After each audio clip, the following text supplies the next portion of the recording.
নমস্কার দর্শক বন্ধু, আশা করি সবাই ভালো আছেন।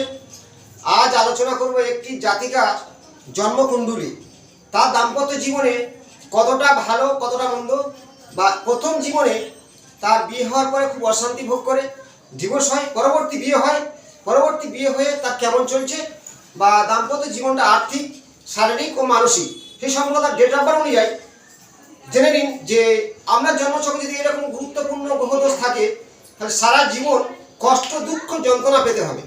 তাহলে সেই ডেট অফ বার্থ অনুযায়ী এই যে ছকটা দেখুন, জন্মসাল তারিখ হলো 27/2/2080 সালে জন্ম। এই জাতিকার জন্ম ডেট অফ বার্থ 27 তারিখ 2 মাস 1980 সালে জন্ম। এই ডেট অফ বার্থ অনুযায়ী এর রাশি হলো কর্কট রাশি, কন্যা লগ্ন। এই কন্যা লগ্ন বা কর্কট রাশি আমরা রাশি থেকে বিচার করতে পারি, লগ্ন থেকে বিচার করতে পারি।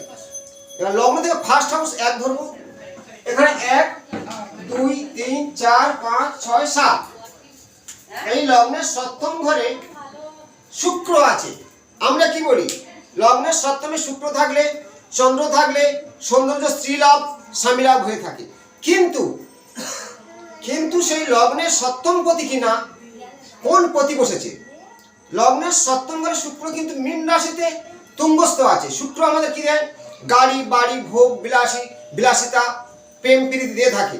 কিন্তু সেই শুক্র যদি এটা ডিগ্রিগত মান কম বা অশুভ লক্ষ্য থাকে সেই ফলটা দেয় না। কিন্তু এখানে শুক্র তুঙ্গস্থ, সেই ফল সে পাবে না। এই লগ্নের লগ্নপতি যে বুধ, লগ্নপতি বুধ গেছে 6 নম্বর ঘরে।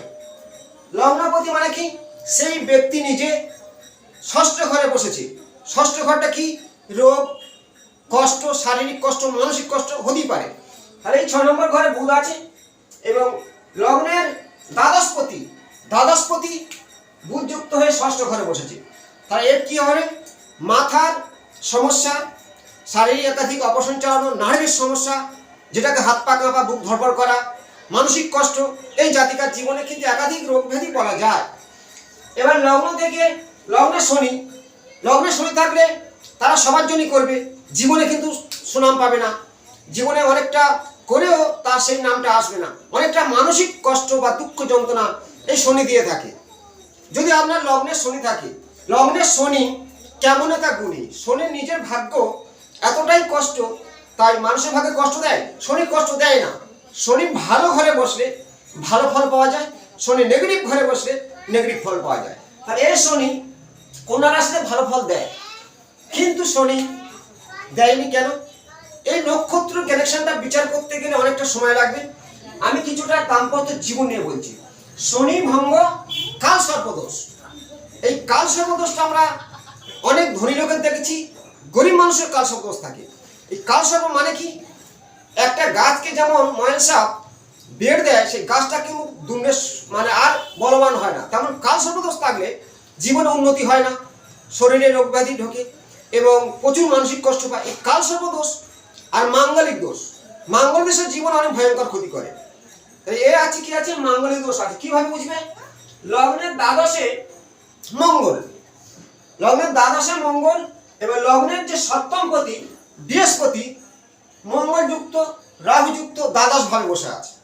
দ্বাদশ ঘরটা ব্যয়ের ঘর, প্রচুর অর্থ, রোগ শোক ব্যাধিতে প্রচুর ব্যয় হয়ে যাচ্ছে, কোনো টাকা পয়সা নেই, খুব কষ্টে আছে। এবং দাম্পত্য জীবনে প্রথম বিয়ে হওয়ার পরে প্রচুর অশান্তি ভোগ করে তার ডিভোর্স হয়, পরবর্তী জীবনে বিয়ে হয়, কিন্তু পরবর্তী বিয়ে হয়েও তার জীবনে সুখ এলো না। কেন, তার হাজব্যান্ডের হঠাৎ দুর্ঘটনায় অ্যাক্সিডেন্ট হয়েছে। তাহলে আর্থিক সংকটে পড়ে গেছে। আর্থিক সংকটটা কেন এলো, এর জন্মচকে ব্যয়ের ঘরটা দেখুন, লগ্নের দ্বাদশ ভাবে রাহু বসে আছে, রাহু মঙ্গল মাঙ্গলিক, এবং লগ্নের যে সপ্তম পতি বৃহস্পতি দ্বাদশ ভাবে বসে আছে, প্রচুর অর্থ ব্যয় হয়ে যাচ্ছে, রোগ শোকে নানান ঝুটঝামালি, একটা টাকা নেই। তাহলে এরা জ্যোতিষ কাছে সে প্রতিকার করলে কি হবে, বহু মূল্যদান রত্ন পারবে না। তার জন্য ভাগ্য গড়তে গেলে নিজের প্রথম জন্মছকটা জানতে হবে, কিছুটা নিয়ম মেনটেন করতে হবে। ভাগ্যের চাকা জ্যোতিষ বদলাতে পারে না, বলে দিতে পারে, কিন্তু সেটা বলার নিজেকে খুব হিসাবে চলতে হবে, জানার কৌশলটা শিখে নিন। তাহলে এই যে লগ্নের ষষ্ঠ ঘরে বুধ, রবি, কেতু, বদনাম, রোগ শোক ব্যাধি, লগ্নের সপ্তম ঘরে শুক্র কোনো নিষ্ফল, কারণ এই লগ্নপতি ষষ্ঠে এবং এই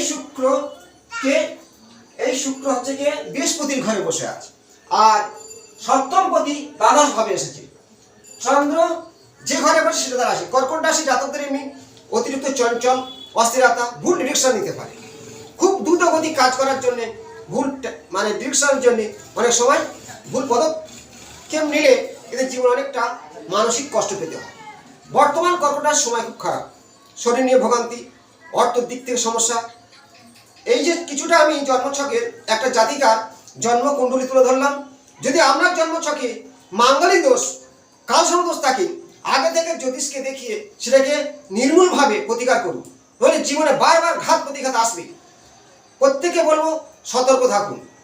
হঠাৎ করে কোনো জ্যোতিষী পারে না ভাগ্য পরিবর্তন করতে। নিজের ভাগ্যকে নিজে জানতে শিখতে হবে, নিজেকে পরিবর্তন করতে হবে। এই পরিবর্তন করলে ভাগ্য গড়ে যাবে। লাইক করুন, শেয়ার করুন। নমস্কার।